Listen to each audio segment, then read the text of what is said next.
বলেছি, ওগুলো ওরা দিতে মানে সম্মত হয়েছে। আমি আরও ফার্দার কথা বলবো ওয়াশিংটন ডিসি।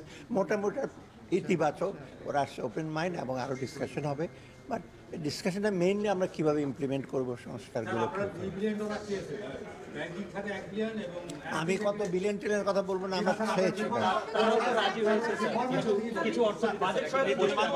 বাজেট এই বছরে একটা বাজেট সহায়তা আমরা আবার আগামী যে এক্সপেক্ট করছি, সেটা ফাইনালাইজ হবে। আমাদের অলরেডি কত কী প্রজেক্ট হবে না হবে সেটা আমরা দেখতে যাচ্ছি। এটা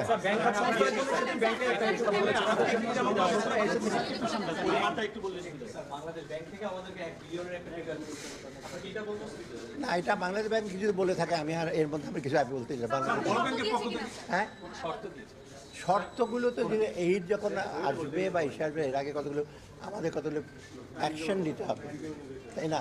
এবং যেগুলো আমরা বলছি এটা বাস্তবায়নযোগ্য যেন হয়, এমন দেবে না যে আমরা এটা বাস্তবায়ন করতে পারবো না, আবার টাকাও দেবে না। সোজাসুজি বলেছি, আমাদের যে সংস্কারের জন্য বা অর্থনৈতিক উন্নয়নের যে সমস্ত জিনিস বাস্তবায়নযোগ্য হয়, সেই কতগুলো অ্যাকশন আমাদেরকে দেবে।